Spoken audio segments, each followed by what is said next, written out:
नमस्कार दोस्तों, आज हम बात करेंगे एसएससी जीडी का जो प्रीवियस ईयर क्वेश्चन पेपर यानी कि 2019 में जो हमसे क्वेश्चन पेपर पूछा गया था मैथ का उसके बारे में। ठीक है, तो आज की जो वीडियो है हमारी वो पार्ट नंबर 5 है। चलिए स्टार्ट करते हैं। आज का पहला क्वेश्चन यहाँ पर दिया गया है 10 माइनस 6, यहाँ पर ब्रैकेट है 6 माइनस 4 माइनस का फिर से ब्रैकेट है 2 डिवाइड बाई 1 माइनस का 2 फिर से ब्रैकेट है। ठीक है, तो सिंप्लीफिकेशन का क्वेश्चन है। कैसे करते हैं हम इसको? बोर्ड मास के रूल से। ठीक है, सभी को पता है कैसे करना है बोर्ड मास। सबसे पहले हम इस छोटे वाले ब्रैकेट को सोल्व कर लेते हैं। ठीक है, यहाँ पर क्या दिया गया है 2 डिवाइड बाई 1 माइनस का 2। तो सबसे पहले इनमें क्या सोल्व होगा? डिवाइड होगा, है ना। तो 2 को जब 1 से डिवाइड करेंगे तो कितना बचेगा? 2। और यहाँ पर कितना है? माइनस का 2। तो 2 से जब 2 हम माइनस करेंगे तो कितना बचेगा? 0। यानी कि इस वाली ब्रैकेट के अंदर क्या बचा? 0। ठीक है, तो इस वाली ये वाला जो है इसका पूरा का क्या हो गया? 0 हो गया आंसर। ये बचा है हमारे पास 10 माइनस अंदर क्या है? 6 माइनस 4। अब इस वाली ब्रैकेट को सोल्व कर लेते हैं। इस ब्रैकेट में क्या हो जाएगा? देखो 6 से जब 4 घटाएंगे तो कितना बचेगा? 2। और बाहर क्या है? माइनस। तो यहाँ पर बच गया 10 माइनस 2।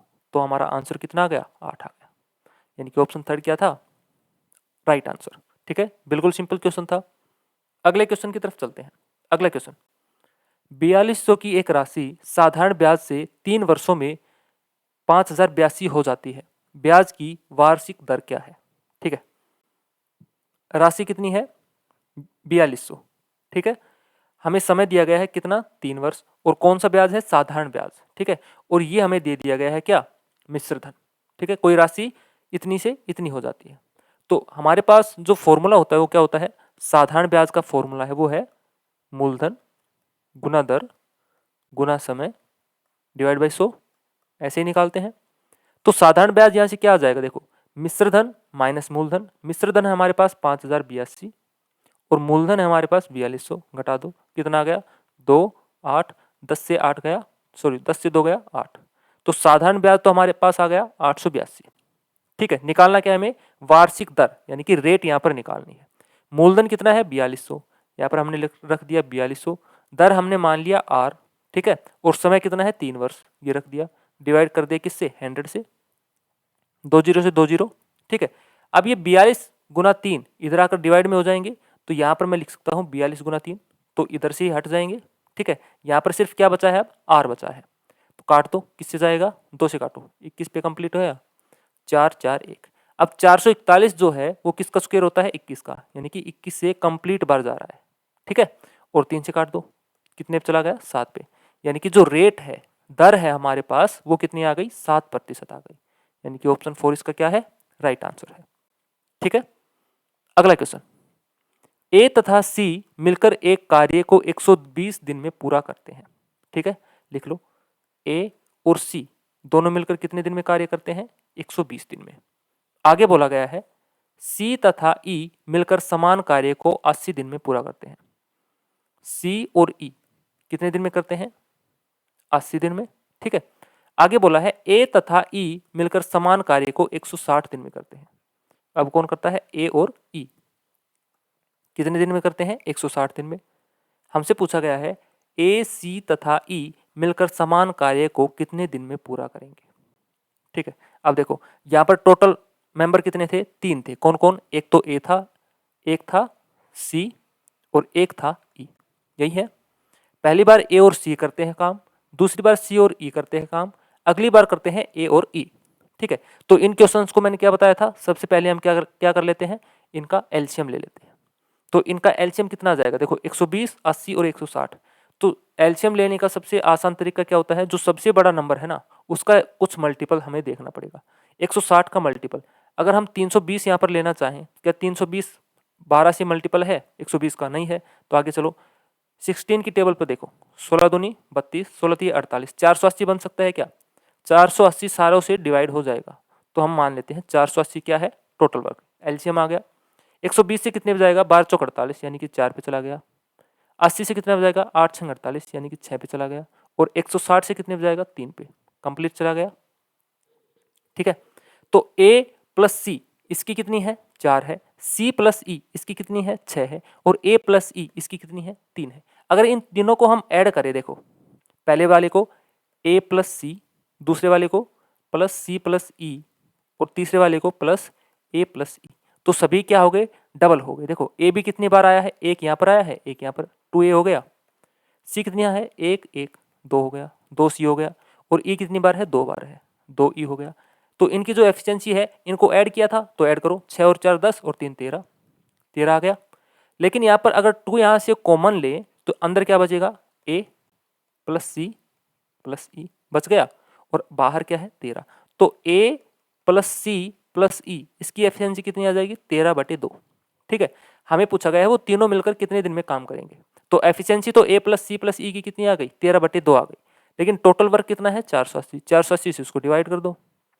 480 से जब 13/2 को डिवाइड करेंगे तो 13 तो नीचे आ गया, और ऊपर कितना आ जाएगा, 2। ठीक है, अब देखो 480 को जब 2 से मल्टीप्लाई करेंगे कितना बनेगा, 960, और डिवाइड बाई 13, यानी कि वो तीनों मिलकर कितने दिन में कार्य को कंप्लीट करेंगे, 960/13 दिन में। यही हमारा आंसर है, यानी कि ऑप्शन 4 इसका राइट आंसर आ गया।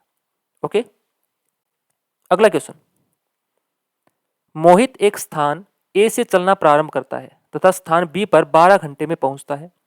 वह कुल दूरी का 1/5वां भाग 6 किलोमीटर घंटे की स्पीड से तय करता है तथा शेष दूरी 8 किलोमीटर प्रति घंटे की गति से तय करता है।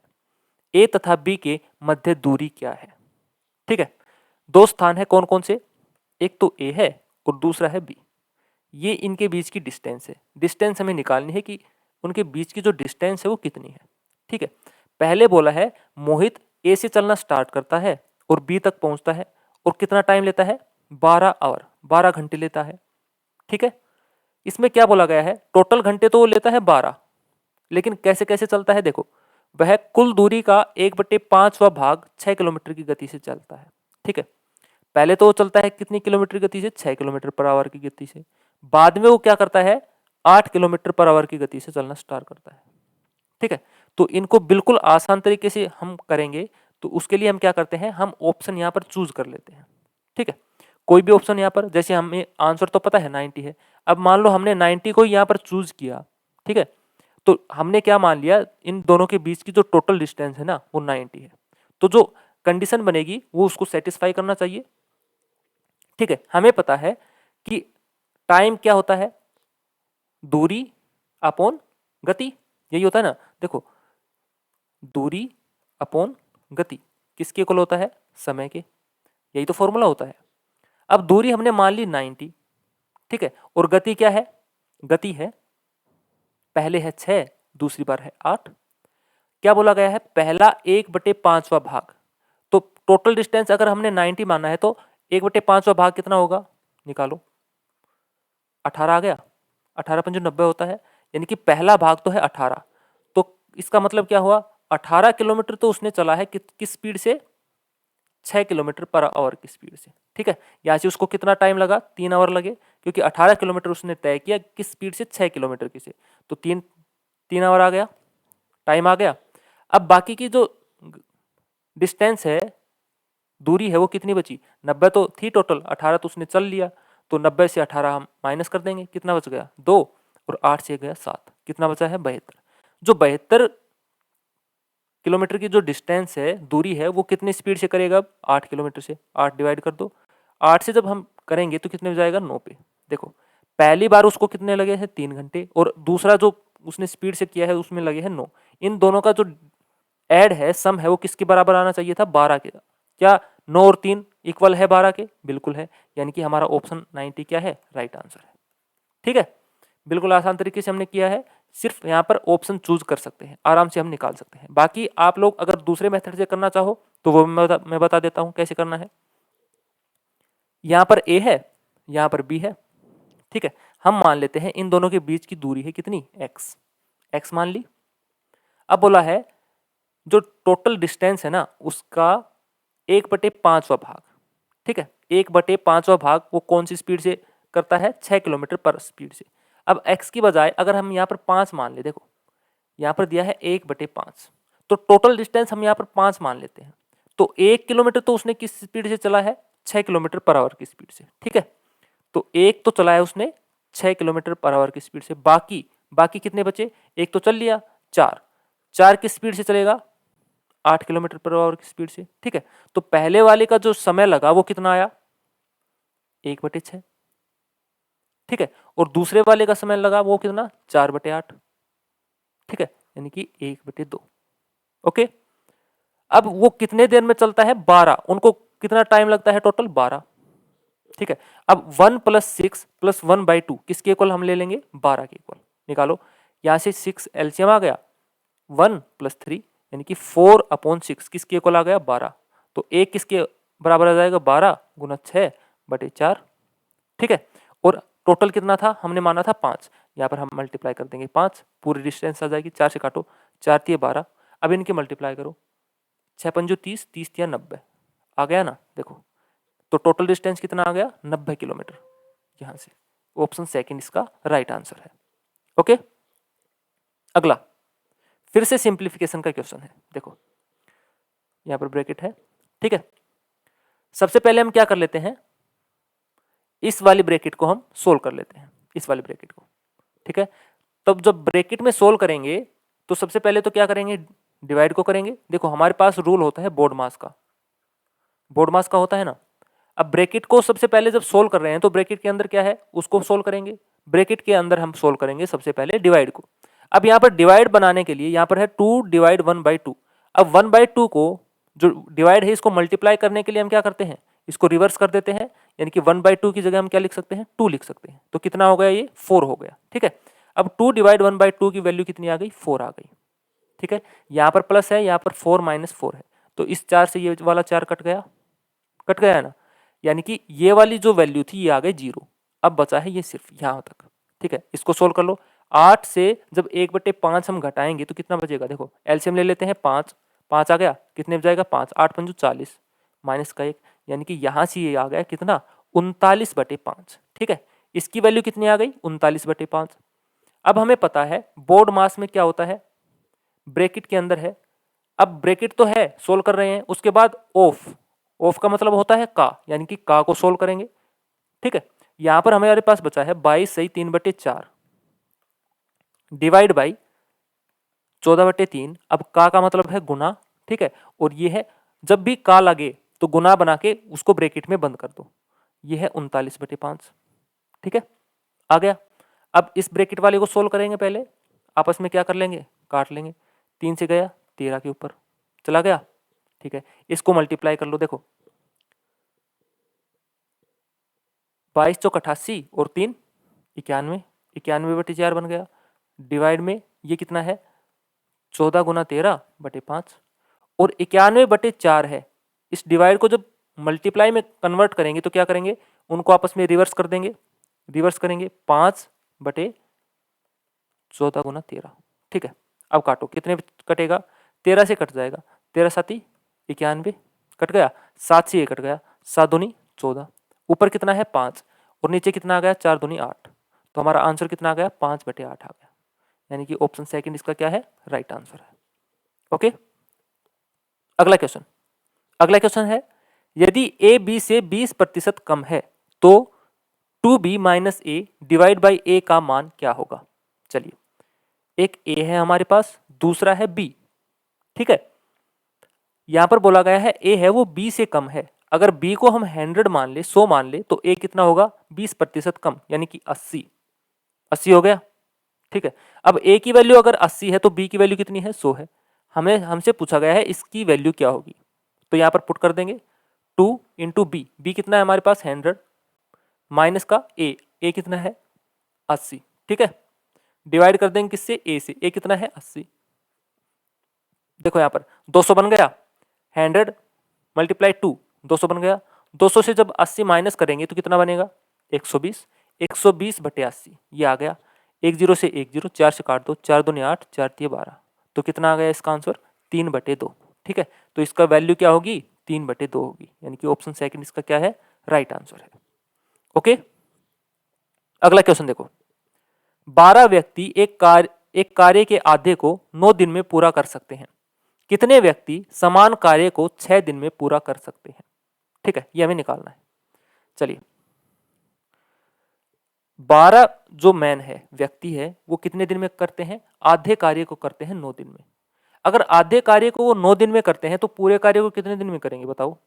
दुगने दिन में, यानी कि 9 की बजाय वो कितने दिन में करेंगे? 18 दिन में।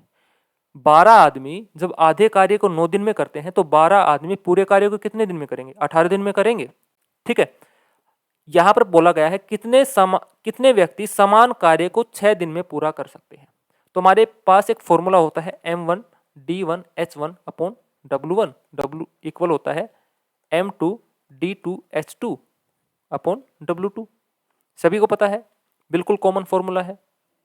यहाँ पर मैन, यहाँ पर डे दिन, यहाँ पर घंटे और नीचे होता है समय, सॉरी कार्य, इक्वल होता है किसके? M2D2H2/W2 के।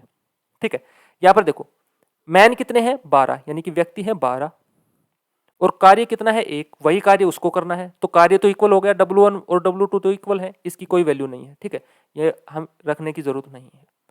अब देखो आधे कार्य को, आधे की बजाय मैंने क्या कर दिया? उसको पूरा कर दिया, तो पूरे कार्य को कितने दिन में करेंगे? 18 में, तो 18 को। ठीक है, ये आ गया क्या? कार्य टोटल। हमें निकालना है कितने व्यक्ति समान कार्य को 6 दिन में पूरा करेंगे। कितने व्यक्ति, यानी कि व्यक्ति हमने मान लिए x, और कार्य को कितने दिन में करना है? अब 6 दिन में, तो 6 इसके इक्वल आ गया। अब 6 इधर आकर क्या हो जाएगा? डिवाइड में आ जाएगा, काट दो, 6 तिया 18। ठीक है, तो x की वैल्यू कितनी आ गई? 12 तिया 36। यानी कि अगर उसी कार्य को 6 दिन में पूरा करना होगा ना, तो कितने आदमी काम करेंगे? 36 आदमी उसको पूरा करेंगे। ठीक है, अगला question, P/Q is equal to 5/6, R/Q is equal to 25/9, तो P/R का अनुपात क्या है? यहां पर दे रखा है P/Q किसके बराबर है? 5/6 के। उसके बाद दिया गया है R/Q दिया गया है 25/9 के। ठीक है, देखो इन दोनों में क्या कॉमन है? Q कॉमन है, तो Q अगर यहां पर 6 है तो यहां पर है 9। अगर दोनों में हम इक्वल कर ले Q को, तो हम निकाल सकते हैं आसानी से। अब देखो Q को इक्वल कैसे कर सकते हैं? यहां पर और यहां पर 9 है, यहां पर 6 है। अगर यहां पर इस पूरे को हम 3 से मल्टीप्लाई कर दें तो देखो 6 तिया 18 बन जाएगा, और इस वाले को हम 2 से मल्टीप्लाई कर दें तो यहाँ पर कितना बन जाएगा? 18। यानी कि Q यहाँ पर क्या बन रहा है? इक्वल बन रहा है। ठीक है, तो इसको मल्टीप्लाई करो, तो पहले वाला क्या आ जाएगा? P/Q, वो आ जाएगा हमारा 15/18 आ गया। उसके बाद है R/Q, ये कितना आ जाएगा? 25 का दुगना 50/18। हमारा जो Q है वो इक्वल आ गया, तो यहां से हम क्या बोल सकते हैं? P/Q/R कितना आ गया? P यहां पर है 15, Q कितना है? 18, और R कितना है? 50। आ गया ना? हमें अनुपात किसका निकालना है? P और R का। तो P यहां पर है 15 और R है 50। कितने पे जाएगा? 5 से काट सकते हैं, 5 तिया 15, 5 से 10 पे चला जाएगा। तो हमारा जो रेशियो आ गया P और R का वो कितना आ गया? 3/10, यानी कि ऑप्शन फर्स्ट क्या है इसका? राइट आंसर है। ठीक है, यहां पर सिर्फ हमने क्या किया है? Q को इक्वल कर लिया है, क्योंकि Q दोनों में कॉमन था इसलिए हमने Q को इक्वल कर लिया, तो तीनों आपस में क्या हो जाएंगे? अनुपात में आ जाएंगे, रेशियो में आ जाएंगे। ठीक है, अगला क्वेश्चन देखो, एक त्रिभुज की भुजाओं का अनुपात 4/3/2 है। यदि त्रिभुज का परिमाप 63 सेंटीमीटर है तो सबसे बड़ी भुजा की लंबाई क्या होगी? चलिए इसको निकालिए। देखो एक त्रिभुज है हमारे पास, ये मान लिया हमने कोई त्रिभुज है। ठीक है, इसकी जो भुजाएं है ना वो अनुपात में दे रखी है। अगर ये 4 है, ये 3 है, तो ये 2 है। इस तरीके से उसने क्या दे रखी है? अनुपात में दे रखी है। ठीक है, अब ये कंप्लीट नहीं है, इसके साथ x भी मान सकते हो। ठीक है, ये मैंने सिर्फ समझाने के लिए अनुपात में यहाँ पर लिखा है। और बोला गया है यदि त्रिभुज का परिमाप 63 सेंटीमीटर है, त्रिभुज का जो परिमाप दे रखा है ना वो कितना है? 63। तो परिमाप क्या होता है?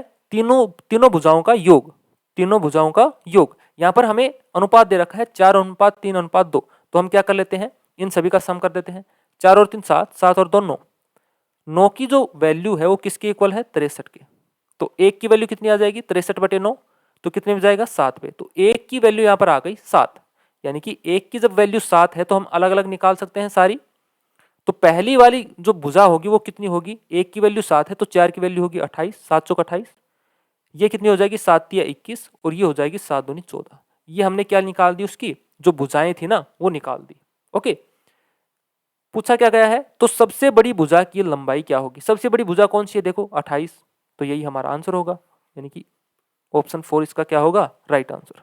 ठीक है, अगला क्वेश्चन, दो संख्याओं 16 तथा 20 के महत्तम समापवर्तक तथा लघुत्तम समापवर्त्य का अनुपात क्या होगा। ठीक है, दो संख्याएं हैं, कौन कौन सी, 16 और 20।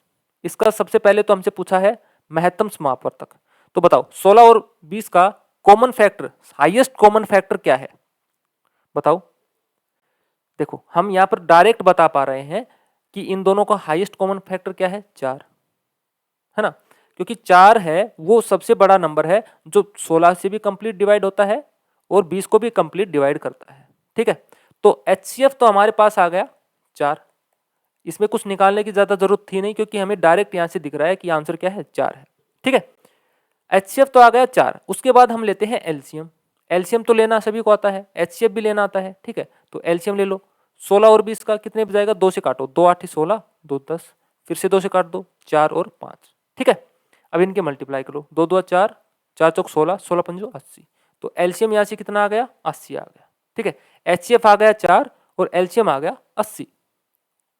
हमसे उनका अनुपात पूछा है एचसीएफ और एलसीएम का, तो 4:80 ये आ गया, काट दो, 4 से 1 पे गया, ये गया 20 पे, तो हमारा जो अनुपात है वो कितना आ गया, 1:20। ठीक है, तो महत्तम समापवर्तक और लघुत्तम समापवर्त्य का जो अनुपात होगा यहाँ पर वो कितना होगा, 1:20। ऑप्शन फर्स्ट इसका क्या है, राइट आंसर है। ठीक है, अगला क्वेश्चन, नीचे दिए गए बार चार्ट में 7 क्रमागत वर्षों y1, y2, y3, y4, y5, y6 तथा y7 के लिए व्यय से राजस्व के अनुपात को दर्शाया गया है।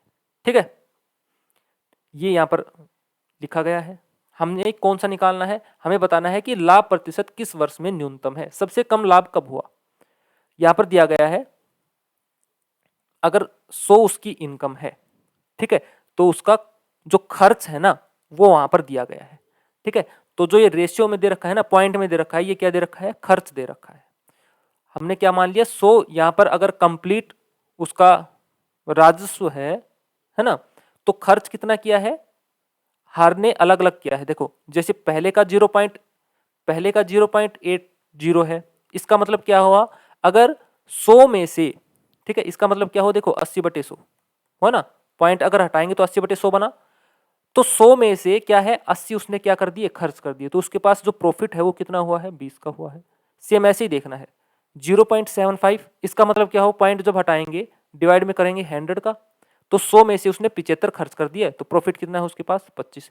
तो इसमें पूछा गया है कि सबसे कम प्रॉफिट किसको होगा, तो सबसे कम प्रॉफिट हम साफ देख पा रहे हैं कौन सा आएगा, y7 ही होगा, क्योंकि y7 का क्या है, 0.96 है। अब यहां पर अगर पॉइंट को हम हटाते हैं तो क्या लिखेंगे, 96/100 है ना, यानी कि 100 में से उसने क्या कर दिए, 96 रुपए खर्च कर दिए, तो उसका जो प्रॉफिट है वो कितना है, 4 है। सबसे कम किसका है प्रॉफिट, इसी का, ठीक है, 4, y7 का, यानी कि आंसर कितना आ गया, y7। अगला क्वेश्चन, नीचे दिया गया पाई चार्ट कार बनाने की 7 विभिन्न प्रक्रियाओं J1, J2, J3, J4, J5, J6 तथा J7 में लगने वाले समय को कार बनने में लगने वाले कुल समय के प्रतिशत के रूप में दर्शाता है।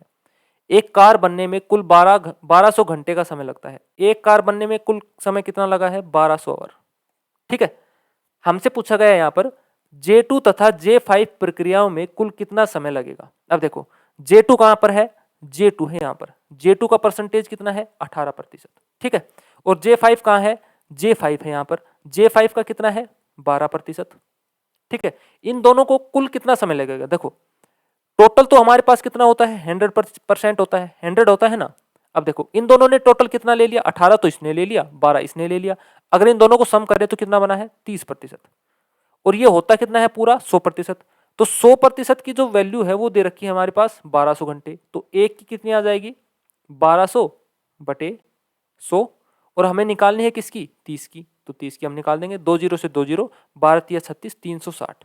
ठीक है, यानी कि जो J2 है और J5 है उनको जो समय लगेगा ना कुल, वो कितना लगेगा, 360 घंटे लगेंगे बनने में।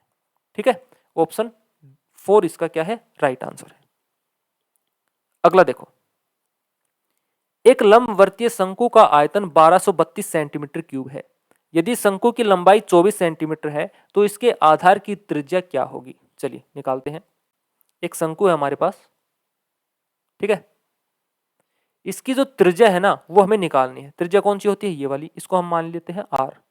उसकी जो हाइट है ना, लंबाई, वो दे रखी है हमें 24 सेंटीमीटर, ठीक है। और हमें पता है कि जो शंकु है उसका आयतन कितना होता है। आयतन का जो फॉर्मूला होता है वो होता है 1/3 पाई आर स्क्वायर, यही होता है। इसमें हम वैल्यू पुट कर देंगे। आयतन हमारे पास दे रखा है कितना, 1232। तो आयतन की जगह हम क्या लिख देंगे, 1232 बराबर है किसके, 1/3। पाई कितना है, 22/7। आर तो निकालना है, यानी कि आर स्क्वायर हमने यहां पर लिख दिया, और एच दे रखा है हमें 24, ठीक है। यहां पर निकालो, 3 से काट दो, 3 8 24 कट गया, ठीक है। इधर लेके आओ, आर स्क्वायर तो उसी साइड रहने दो और बाकी को इधर लेके आओ। 1232 डिवाइड बाय, हम क्या कर सकते हैं, देखो 22/7 तो क्या हो जाएगा, 7/22, ठीक है। और 8 ऊपर था तो 8 आ गया नीचे, ऐसे ही आएगा। काट दो, कितने पे, 11 से काट के देखो, 11 दूनी 22, 11 एकम 11, ये 1 बचा, 11 एकम 11, 2 बचा, 11 दूनी 22, ठीक है, चला गया। 8 दूनी 16, 16 से 112 कितने पे कटेगा, 7 पे, 16 साती 112, ठीक है। तो आर स्क्वायर की वैल्यू कितनी आ गई, 7 गुना 7। तो आर की वैल्यू कितनी आ जाएगी, आर की वैल्यू आ जाएगी 7, ठीक है, क्योंकि यहाँ पर स्क्वायर है, स्क्वायर को हटाएंगे तो एक यहाँ से हट जाएगा। तो आर की वैल्यू कितनी आ गई, 7, यानी कि उसकी जो त्रिज्या है ना वो कितनी है, 7 सेंटीमीटर। यही हमारा आंसर है, यानी कि ऑप्शन 3 इसका क्या है, राइट आंसर है। ओके, अगला क्वेश्चन, यदि एक 12 वर्ष के लड़के को एक नए लड़के से बदलते हैं तो 18 लड़कों की औसत आयु 1.5 वर्ष बढ़ जाती है। नए लड़के की आयु क्या है, हमें नए लड़के की आयु बतानी है, ठीक है। टोटल कितने हैं, 18 लड़के, टोटल लड़के हैं 18, ठीक है। और बोला गया है कि जब एक नया लड़का आता है ना 12 वर्ष का, कितने साल का, 12 वर्ष का,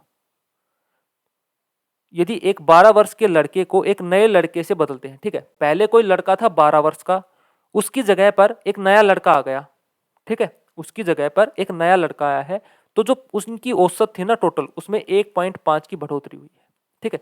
यानी कि अगर 18 लड़के थे तो हर एक में 1.5 की बढ़ोतरी हुई है, तो टोटल बढ़ोतरी कितनी हुई होगी, 18 गुना 1.5। तो 18 गुना 1.5 हम कैसे निकाल सकते हैं, देखो 18 को एक बार कर दो, 18 आ गया, और 18 का हाफ कितना, 9, तो टोटल आ गया 27, ठीक है। 18 को जब 1.5 से मल्टीप्लाई करोगे तो कितना आ जाएगा, 27। यानी कि उनका जो वजन है ना उसमें 27 किलोग्राम की और बढ़ोतरी हुई है, सभी में बढ़ोतरी हुई है।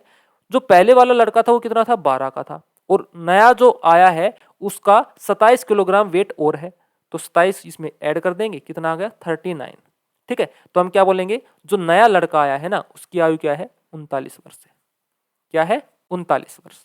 ओके, अगला क्वेश्चन, एक राशि पर चौथे वर्ष का चक्रवृद्धि ब्याज 6000 है तथा 5वें वर्ष की चक्रवृद्धि ब्याज 6750 है। ब्याज दर क्या है, ठीक है। ब्याज दर यहां पर हमें निकालना है। देखो चौथे वर्ष जो चक्रवृद्धि ब्याज था वो है 6000, और 5वें वर्ष जो चक्रवृद्धि ब्याज है वो 6750 है। तो जो चक्रवृद्धि ब्याज था वो कितना चेंज हो गया, 750 चेंज हो गया, ठीक है। देखो 6750 से हमने 6000 घटा दिया तो कितना आ गया, जो चेंज हुआ चक्रवृद्धि ब्याज है वो कितना आ गया, 750। अब वो कितने पे चेंज हुआ है, पहले जो राशि होगी उसी के ऊपर चेंज होगा, यानी कि 6000 के ऊपर चेंज हुआ है, 6000 हमने कर दिया डिवाइड में और मल्टीप्लाई कर दिया किससे, 100 से। निकाल दो, 2 जीरो यहाँ पर, 1 जीरो यहाँ पर, सभी कट गए, तो कितना बचा, 75/6। 3 से काट दो, 3 दूनी 6, ठीक है, 25 पे चला गया, 25/2।